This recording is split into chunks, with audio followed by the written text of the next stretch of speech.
नमस्कार, एनटिभी कोहलपुर समाचारमा स्वागत छ। म नवीन नेपाली। सुरुमा प्रमुख समाचार। लुम्बिनी प्रदेशका मुख्यमन्त्री शंकर पोखरेल विरुद्ध फेरि अविश्वासको प्रस्ताव दर्ता। प्रदेशसभाको विशेष अधिवेशन बोलाउन विपक्षी दलको माग।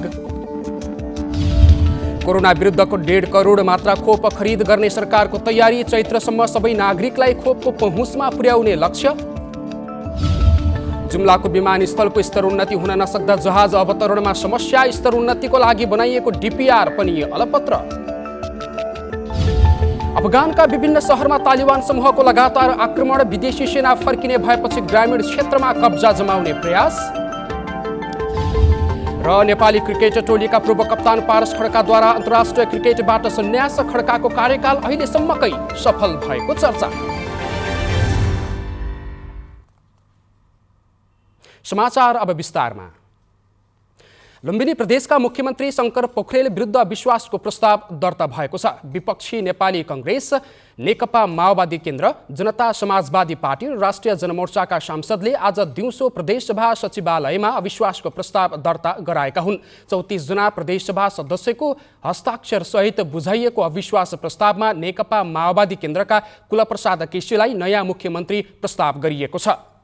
विपक्षी दलका सांसदहरूले यसअघि मुख्यमन्त्री पोखरेल विरुद्ध प्रदेशसभामा दर्ता भएको अविश्वास प्रस्तावमा छलफल नै नगरी सांसदको अधिकार हनन गरिएको आरोप लगाएका छन्। मुख्यमन्त्री विरुद्ध आफूहरूको अविश्वास अहिलेसम्म कायम रहेको भन्दै उनीहरूले संविधानको धारा 88 को 4 र लुम्बिनी प्रदेशको प्रदेशसभा नियमावली नियम 44 को 1 बमोजिम अविश्वास प्रस्ताव दर्ता गरेको उल्लेख गरेका छन्। विपक्षी सांसदहरूले अविश्वास प्रस्तावमाथि छलफलका लागि प्रदेश प्रमुख समक्ष विशेष अधिवेशन पनि माग गर्ने बताएका छन्। लुम्बिनी प्रदेशसभाका विपक्षी दलहरूले मुख्यमन्त्री पोखरेल विरुद्ध अविश्वास प्रस्तावमाथि छलफल गर्न प्रदेशसभाको विशेष अधिवेशन बोलाउन माग गरेका छन्। प्रदेश प्रमुख अमिक शेरचनलाई भेटेर उनीहरूले विशेष अधिवेशनका लागि निवेदन दिएका हुन्। सरकारले 1 करोड 50 लाख मात्रा खोप खरिद गर्ने तयारी गरेको छ। मोडर्ना र फाइजर 40 लाख, जोन्सन एन्ड जोन्सनको 50 लाख र एस्ट्राजेनेकाको 20 लाख मात्रा खोप किन्न सम्झौता भएको छ। फाइजर र जोन्सन एन्ड जोन्सन खोप खरिदका लागि सम्झौता भएको छ भने मोडर्ना खोप किन्न विश्व बैंक मार्फत भुक्तानी समेत भइसकेको छ। खोप मागभित्र आइसक्नेछ भने खोप खरिदका लागि सरकार र एसियाली विकास बैंक बीच 1 अर्ब 65 करोड रुपैयाँ ऋण सहायता स्वीकृतिको चरणमा रहेको छ। चैत्रसम्म सबै नेपालीले खोप लगाइसक्ने स्वास्थ्य तथा जनसङ्ख्या मन्त्रालयले जनाएको छ। यसैबीच नेपालमा कोरोना संक्रमितको संख्या 7 लाख नागेको छ। आज थपिएका 3383 जना सहित नेपालमा कोरोना संक्रमण हुनेको संख्या 7,02,097 पुगेको छ। आज 1994 जना संक्रमणमुक्त भएका छन् भने आज मात्रै 24 जना संक्रमितको मृत्यु भएको छ। कोरोनाको सम्भावित तेस्रो लहरको जोखिमकै बीच सुदूरपश्चिमका विभिन्न जिल्लाबाट कामका लागि भारत जाने र घर फर्किनेको संख्या बढिरहेको छ। नागरिकलाई कोरोना संक्रमणबाट जोगाउन जिल्लाका स्थानीय सरकारले गरिरहेको तयारीबारे तपाईँ के भन्नुहुन्छ भनेर आज हामीले बैतडीका केही नागरिकलाई सोधेका छौँ। हेरौँ आजको आवाजमा।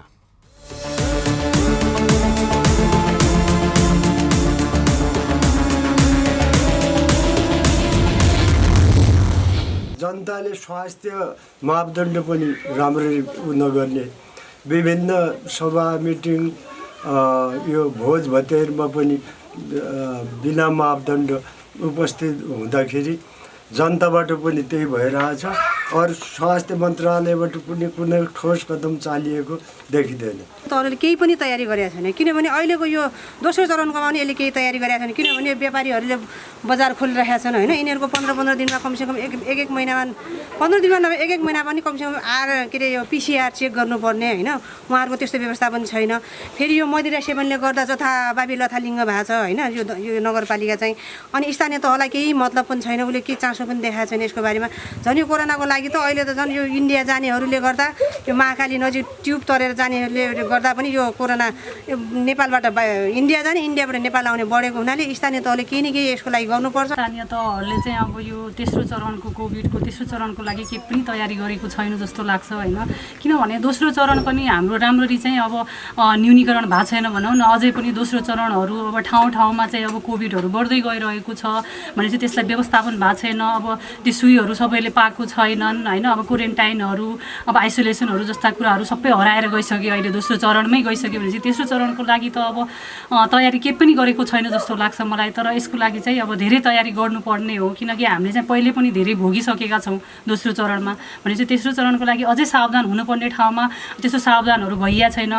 धेरै स्थानीय तहहरूले बैतडीको चाहिँ 10वटा स्थानीय तहहरूमा चाहिँ हेर्दाखेरि कोभिड थर्डको चाहिँ पूर्व तयारी चाहिँ एकदमै राम्रो हिसाबले चाहिँ अगाडि बढाउने भनेर चाहिँ हरेक ठाउँमा बैठकमा सबै ठाउँमा चाहिँ प्रतिक्रियाहरू चाहिँ दिइराखेका छन् र उहाँहरूले व्यवस्थित पनि गरिराखेका छन्। तर एउटा कुरोलाई चाहिँ विचार गर्नुपर्ने के छ भने कति मात्रामा क्षति हुन्छ भने पूर्व अनुमान गरेर चाहिँ हामीले चाहिँ यो तयारीलाई चाहिँ एकदमै सुदृढ बनाउनु पर्ने हुन्छ। कोभिडको तेस्रो भेरिएन्ट नजिकै आइरहेको कुराहरू हामीले विभिन्न पत्रपत्रिका माध्यमबाट सुनिरहेका छौँ। कोभिडको पहिलो दोस्रो भेरिएन्टको सिकाइलाई मध्यनजर गरेर स्थानीय तहले आफूलाई पूर्व तयारी अवस्थामा राख्नुपर्छ। सङ्क्रमण फैलन नदिनको लागि स्वास्थ्यका मापदण्डहरू कडाइका साथ पालना गराउन कार्यान्वयनमा लैजानुपर्छ र त्यो सँगसँगै आवश्यक पर्ने आइसोलेसन क्वारेन्टाइनको व्यवस्थापन गर्नुपर्छ जस्तो लाग्छ मलाई। आउँदा दिनहरूमा अब नयाँ भेरिएन्टले अब कतिको जोखिम गर्छ होइन, त्यसको पूर्व तयारीहरू पनि खासै छैन जस्तो मलाई लाग्छ होइन। अनि स्थानीयले वर्कआउट गरेका छ त्यो चाहिँ खासै सन्तुष्टिजनक छैन।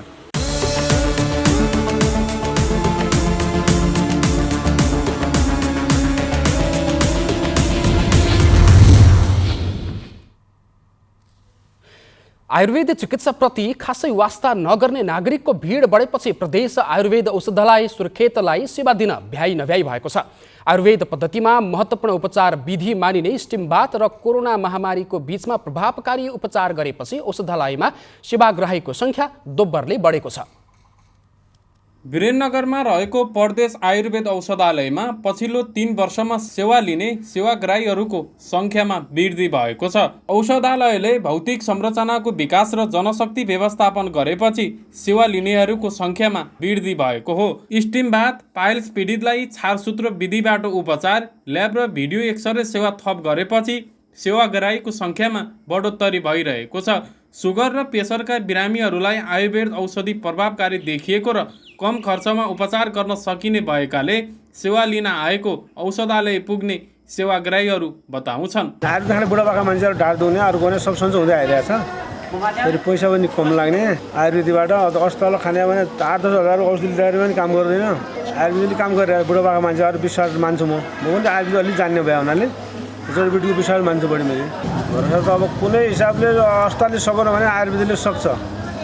आयुर्वेदले सुगर प्रेसर बनाएर हजुरको त्यो निमोनिया सबै आयुर्वेदिक औषधिबाट निको हुने भइरहेछ।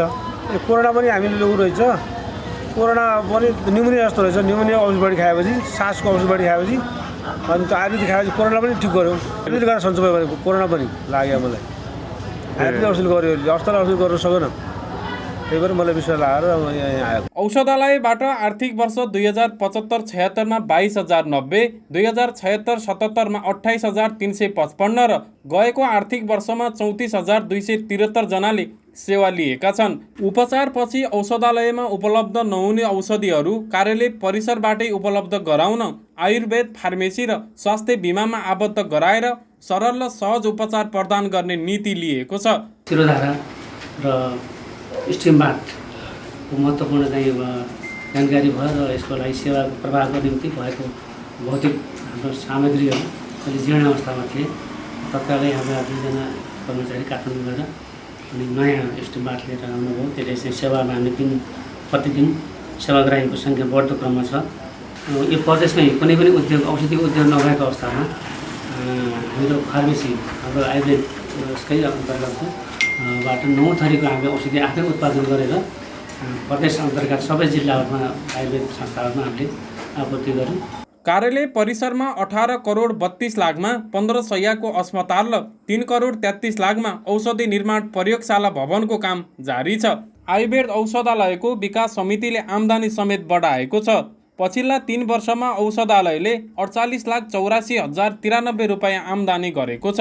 यो मध्ये 18,87,093 खर्च गरेर 29,97,000 खुद आम्दानी गरेको हो। सुशील खड्का, नेपाल टेलिभिजन, कर्णाली प्रदेश, सुर्खेत। समाचारको क्रम जारी नै छ। अहिलेलाई एकैछिनको विश्राम।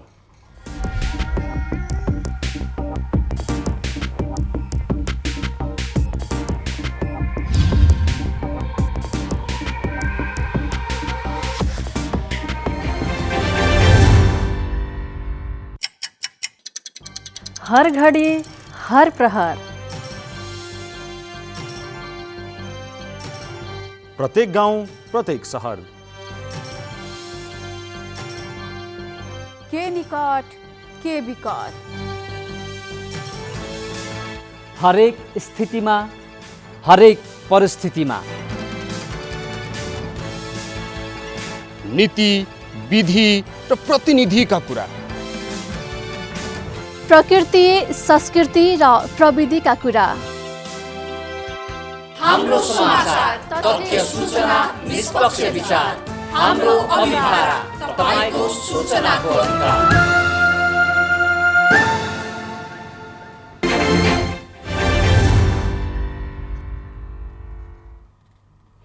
विश्रामपछि समाचारमा पुनः स्वागत छ। अब बाँकी समाचार। सहर र सुविधा सम्पन्न ठाउँमा मोबाइल बैंकिङ कारोबार सामान्य हो, तर जाजरकोटको जुनी चाँदे गाउँपालिकामा बैंक नै नहुँदा दुर्गमका बासिन्दालाई बैंकिङ कारोबारको लागि सदरमुकाम धाउनुपर्ने बाध्यता छ। जुनी चाँदे गाउँपालिकाका बासिन्दालाई आर्थिक कारोबारका लागि सदरमुकाम आउनुपर्ने बाध्यता छ।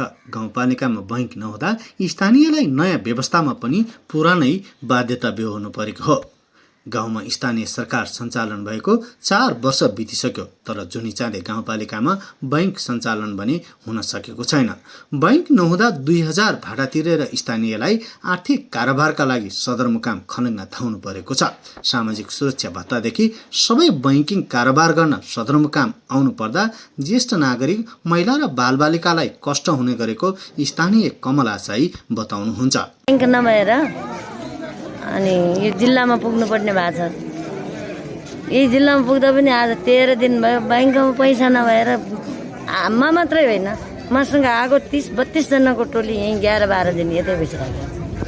सङ्घीय सरकारले देशभरका स्थानीय तहमा बैंक सञ्चालन गर्ने व्यवस्था गरेको हो। जुनी चाँदेमा केन्द्र विवादका कारण बैंक स्थापना गर्न समस्या परेको छ। केन्द्र विवादको राजनीतिक खिचातानीले जुनी चाँदेका बासिन्दाले शास्ति खेप्नु परेको छ। सदरमुकाम आउँदा समेत समयमा बैंकिङ कारोबार नहुँदा थप दुःख खेप्नु पर्ने स्थानीय वीरबहादुर सार्कीको भनाइ छ। घरबाट आएको पाउने 50,000 रुपियाँ 11 दिनभित्र खाइसकाउने, के गरी घर जाने।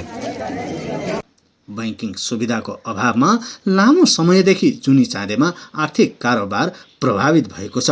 गाउँमा आर्थिक कारोबार नहुँदा गाउँपालिकाको समग्र विकास प्रक्रिया नै प्रभावित भएको स्थानीयको गुनासो छ। वीरबहादुर गिरी, नेपाल टेलिभिजन, कर्णाली प्रदेश, जाजरकोट। जुम्ला विमानस्थलको स्तरोन्नति हुन नसक्दा जहाज अवतरणमा समस्या भएको छ। स्तरोन्नतिका लागि बनाइएको विस्तृत परियोजना प्रतिवेदन पनि अल्पत्र परेको छ। 2 वर्ष पहिले नागरिक उड्डयन प्राधिकरण र बुद्ध एयरले डिपिआर बनाए पनि अहिलेसम्म त्यसलाई कार्यान्वयनमा ल्याइएको छैन। डिपिआरमा विमानस्थल स्तरोन्नतिका लागि 1 करोडभन्दा बढीको लागत अनुमान गरिएको थियो, तर प्राधिकरणले त्यसमा चासो नदिएको स्थानीयवासीहरूले बताएका छन्। नेपालगञ्जदेखि जुम्लामा दैनिक न्यूनतम 3 देखि 5 वटा उडान हुने गरेको भए पनि साँघुरो धावन मार्गका कारण जहाज अवतरणमा समस्या भइरहेको छ। साँघुरो धावन मार्गमा जोखिम मोलेरै भए पनि चालकहरूले उडान भर्ने गरेको विमानस्थल कार्यालयले जनाएको छ। यात्रुको चाप अत्यधिक हुँदा धेरैले टिकट नपाउने समस्या भएका कारण विमानस्थलको स्तरोन्नति गरेर ठूला जहाज सञ्चालन गर्नुपर्ने आवश्यकता रहेको स्थानीयको माग छ। लुम्बिनी प्रदेशको धार्मिक सम्पदाहरूको पहिचान र संरक्षण गरी पर्यटन प्रवर्धनसँग जोड्न थालिएको छ। लुम्बिनी प्रदेश सरकारले पुराना तथा ऐतिहासिक महत्त्व बोकेका धार्मिक सम्पदाहरूको संरक्षणसँगै पर्यटन प्रवर्धनमा जोड दिएको हो। लमै नगरपालिका वडा नम्बर 8 स्थित पूर्व पश्चिम राजमार्गबाट 4 किलोमिटर बाटो पार गरेपछि पुग्न सकिन्छ टेङ्निया बाबा धाम। जङ्गलको बिचोबिच र टेङ्निया खोलाको किनारमा एउटा गुफा छ। भक्तजनको आस्था र विश्वासको केन्द्र बनेको टेङ्निया बाबा धामको छुट्टै पहिचान छ। स्वर्गद्वारी बाबाको होम उहाँ हुँदाखेरि यहाँ पनि होम हुन्थ्यो भन्ने धारणा छ पुरानो। अब मान्छेहरूले भन्छन्, हामीलाई त केही थाहा थिएन। ग्वालाहरू आउने, आमका पात भयो, धाइराका पात भयो, जे भए पनि चढाउँथ्यौँ। हामी आउँथ्यौँ, सोमबार आएर हामीले पूजा गर्थ्यौँ। टेङ्निया बाबा धामको विकासको लागि लुम्बिनी प्रदेश सरकारले 19 लाख बजेट खर्च गरेको छ। पर्यटन डिभिजन कार्यालय बाँकेबाट गत आर्थिक वर्षमा पर्यटन तथा पूर्वाधार निर्माणतर्फ 19 लाख र उपभोक्ताको 3,80,000 गरी जम्मा 22,80,000 रुपियाँको लागतमा गुफाको संरक्षण, खोलामा तटबन्ध, खोलामाथि गणेश भगवानको मन्दिर स्थापना गरिएको छ, जसले गर्दा अचेल धाममा भक्तजनहरूको आकर्षण बढ्न थालेको छ। पहिले त हामीहरू चाहिँ केही पनि थिएन, भित्र मन्दिर मात्रै बाबाको थियो। अहिले चाहिँ अब सबै धेरै राम्रो भएको छ। योभन्दा नि अरू राम्रो भएदेखि झन् राम्रो हुन्थ्यो। टेङ्निया बाबा धाममा पर्यटकहरूको आकर्षण बढ्दो छ। विगतमा धामसम्म पुग्ने सडक थिएन। भक्तजन उभिने विश्राम गर्ने ठाउँ नहुँदा समस्या थियो, तर अहिले मन्दिरमा पूर्वाधार निर्माण भएपछि सजिलो भएको छ। यो वातावरण पनि एकदम राम्रो बन्दैछ। पहिले एकदम कस्तो थियो, यहाँ चाहिँ हिँड्ने ठाउँ थिएन, बस्ने ठाउँ थिएन। अहिले चाहिँ अलिकति चाहिँ हिँड्ने बस्ने भएर पनि उभिने ठाउँ भएको छ। मान्छे यति धेरै मान्छे यात्रुहरू आउने वातावरण बनेको छ। धार्मिक आस्था बोकेको टेङ्निया बाबा धामलाई धार्मिक पर्यटकीय क्षेत्रको प्रमुख गन्तव्य बनाउन सकिन्छ। यसका लागि धामको प्रचार प्रसारसँगै विकासमा ध्यान दिन आवश्यक छ। दशरथ घिमिरे, नेपाल टेलिभिजन, राप्ती उपत्यका, देउखरी, लुम्बिनी प्रदेश, दाङ। वैदेशिक रोजगारीमा युवाको आकर्षण बढिरहेको बेला जिल्लामै बसेर कृषि पेसाबाट राम्रो आम्दानी गर्ने युवाहरूको पनि कमी छैन। गुल्मी उर्लेनीमा गाउँमै भैँसे पालन गरेर एक युवाले मनग्य आम्दानी गरिरहनु भएको छ। रोजगारीको सिलसिलामा युवा विदेश पलायन हुने क्रम रोकिएको छैन, तर गुल्मीमा केही यस्ता व्यवसाय छन् जसले भैँसी पालेरै स्वदेशमै राम्रो आम्दानी गर्न सकिन्छ भनेर उदाहरणीय पात्र बनेका छन्। गुल्मी जिल्लाको रेसुङ्गा नगरपालिका वडा नम्बर 12 का नेत्रबहादुर बस्नेतले भैँसी पालेरै स्वदेशभित्रै पनि अथाह सम्भावना छ भनेर समाजमा उदाहरणीय पात्र बन्न थाल्नु भएको छ। सुरुमा ब्रोइलर कुखुरा पालनबाट सुरु गर्नुभएका बस्नेतले अहिले 12वटा दुध दिने भैँसी र 4वटा गाई पालन गर्दै आउनु भएको छ। गत वर्षबाट सुरु गरेको दुग्ध व्यवसाय भैँसी पालनबाट मासिक 60 देखि 70 हजार भन्दा बढी आम्दानी हुन थालेको छ। हुन्छ कि हामी गरेको भैँसी जस्तो अब 4वटा गाई भयो। ब्रोइलर त्यति राम्रो आम्दानी भएन। एउटा भैँसीले कम्तीमा 5 लिटर भन्दा बढी दुध दिन्छन्। हाल भैँसी र गाईको दुध गरेर दैनिक 80 लिटर दुध उत्पादन हुन्छ। उत्पादित दुध तमघास बजार लगेर आफैले बेच्ने गरेको उहाँको भनाइ छ। भैँसीको दुध प्रति लिटर 90 रुपियाँ पर्दछ भने माग पनि बजारमा धेरै छ। थोरै लगानीबाट व्यावसायिक भैँसी पालन सुरु गर्नुभएका नेत्रबहादुर बस्नेतले व्यवसायलाई व्यवस्थित गरेर अगाडि बढाउने सोच रहेको बताउनु भयो। बस्नेतको भैँसी पालनमा अहिले 6 जनाले रोजगारी समेत पाइरहेका छन्। कृषि तथा पशुपालन व्यावसायिक कृषकहरूलाई सरकारले पनि विभिन्न सहुलियत तथा अनुदानका कार्यक्रमहरू ल्याए पनि आफूले नपाएको व्यवसाय बस्नेतको भनाइ छ। अहिलेसम्म हामी केही पनि पाइँदैन। पेस गरेको भेटनरीबाट त्यो पर्ने पनि पर्ने खालि छैन। ठिकै छ, दुःखको पेस छ, तर त्यही पनि हल्का। पछिल्लो समय गाई पालनतर्फ धेरै आकर्षित भए पनि व्यावसायिक रूपमा भने भैँसी पालनतर्फ आकर्षण थिएन। तर बजारमा गाईको दुध भन्दा भैँसीको दुधको माग बढी हुन थालेपछि भैँसी पालन पेसातर्फ आकर्षण बढ्न थालेको छ। अनिल खत्री, नेपाल टेलिभिजन, लुम्बिनी प्रदेश, गुल्मी। समाचारको क्रम जारी नै छ, एकैछिनको विश्राम।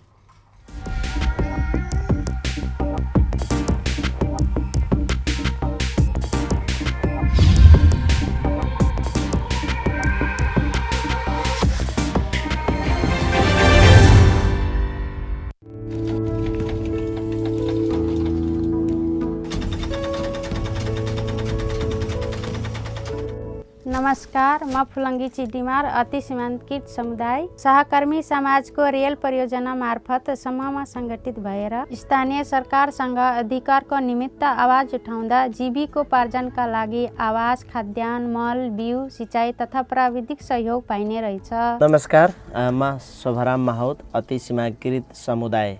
तपाईहरू पनि आफ्नो सामाजिक तथा आर्थिक अधिकारका लागि नजिकैको सरकारी निकायमा गएर आवाज उठाउनुहोस्।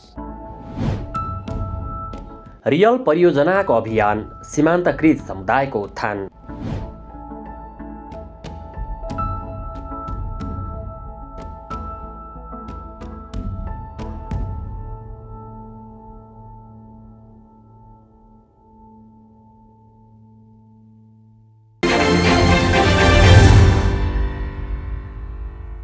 तपाईं एनटिभी कोहलपुर हेर्दै हुनुहुन्छ। अब बाँकी समाचार।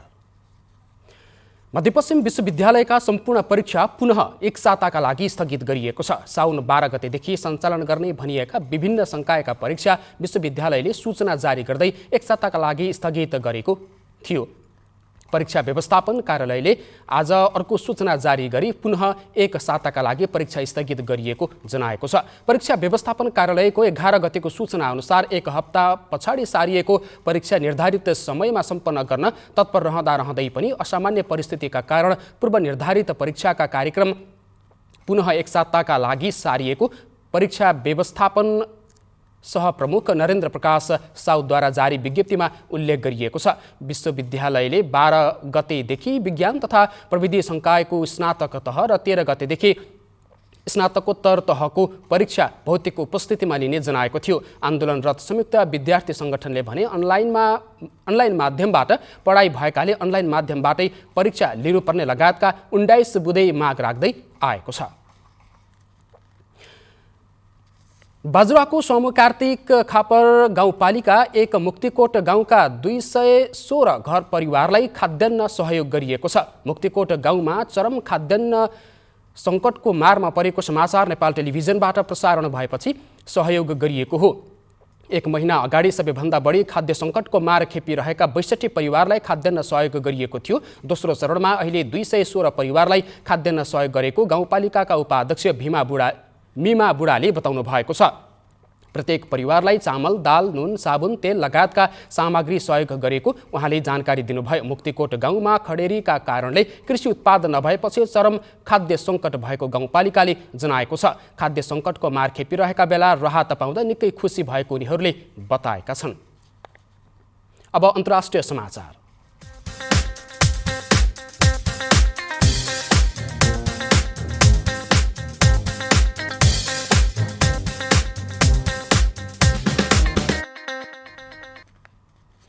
अफगानिस्तानमा तालिबान समूहले लगातार विभिन्न शहरमा आक्रमण गरी कब्जा जमाउने प्रयास गरिरहेको छ। पछिल्लो समय अफगान सुरक्षा फौज र अमेरिकी सेनाको कारबाहीका बावजुद पनि तालिबानले हेल्मन्ड प्रान्तको लस्करगाहमा आक्रमण गरिरहेको छ। प्रान्तीय राजधानी लस्करगाह तालिबानको कब्जामा पुगेमा अफगानी सरकारलाई ठूलो झट्का लाग्ने बताइएको छ। हेल्मन्ड प्रान्त अमेरिकी र ब्रिटिस सेनाको अभियानको केन्द्र पनि रहेको थियो। लस्करगाह सन् 2016 मा पनि तालिबानको कब्जामा आउने पहिलो प्रान्तीय राजधानी हुन सक्ने खतरा रहेको छ भने तालिबानसँग लड्न सयौं अफगान सुरक्षाकर्मी खटाइएको छ। तर तालिबानले आफ्नो पकड बलियो बनाउँदै गइरहेका कारण परास्त गर्न कठिन भएको बताइएको छ। सेप्टेम्बरसम्ममा सबै विदेशी सेना अफगानिस्तानबाट फर्कने घोषणा भएपछि तालिबानले ग्रामीण क्षेत्रमा तीव्र रूपमा कब्जा गरिरहेको छ।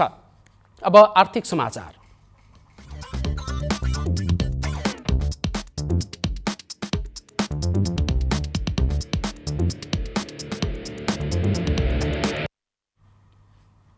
पाल्पामा उद्योग व्यवसायमा लगानी गर्नेको सङ्ख्यामा वृद्धि भएको छ। गाउँमै बसेर पनि आय आर्जनका लागि विभिन्न उद्योग सञ्चालन गर्ने युवाको सङ्ख्यामा वृद्धि भएको हो।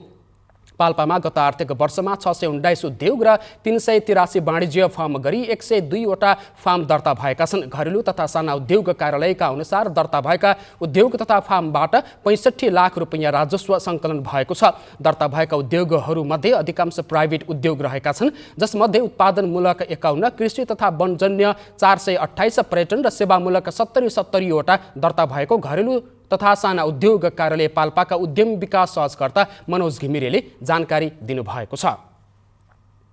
अब खेलकुद समाचार।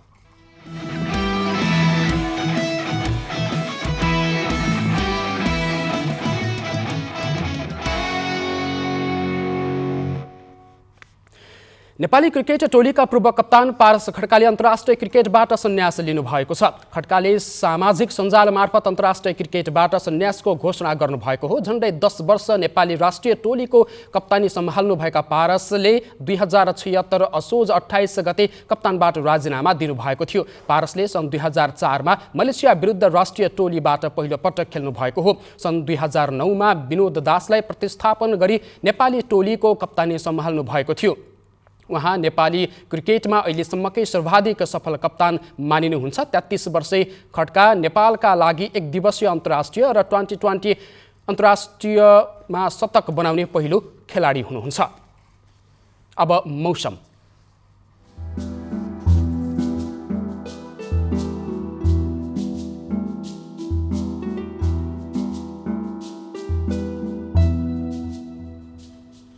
आज देशभर सामान्यदेखि पूर्ण बदली रही धेरै स्थानमा हल्कादेखि मध्यम वर्षा भयो। आज राति पनि देशभर सामान्यदेखि पूर्ण बदली रही गण्डकी र लुम्बिनी प्रदेशका 1-2 स्थानमा मेघगर्जन चट्याङसहित भारी वर्षाको सम्भावना रहेको छ। अब मौसम सम्बन्धी थप विवरण।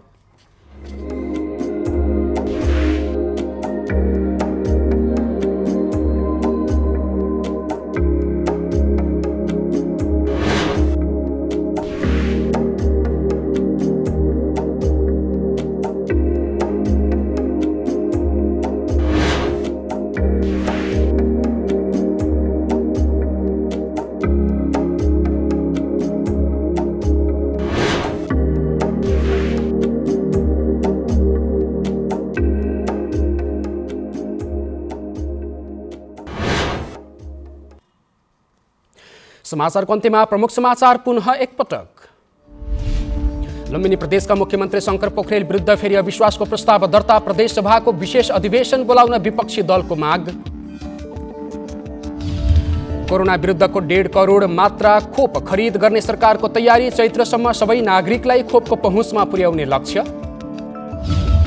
जुम्ला विमानस्थलको स्तरोन्नति हुन नसक्दा जहाज अवतरणमा समस्या। स्तरोन्नतिका लागि बनाइएको DPR पनि अलपत्र। अफगानका विभिन्न सहरमा तालिबानी समूहको लगातार आक्रमण। विदेशी सेना फर्कने भएपछि ग्रामीण क्षेत्रमा कब्जा जमाउने प्रयास। र नेपाली क्रिकेट टोलीका पूर्व कप्तान पारस खड्काद्वारा अन्तर्राष्ट्रिय क्रिकेटबाट सन्यास। खड्काको कार्यकाल अहिलेसम्मकै सफल भएको चर्चा। अवस्था अहिलेलाई समाचारको सिलसिला यति नै। बिदा दिनुहोस्। नमस्कार।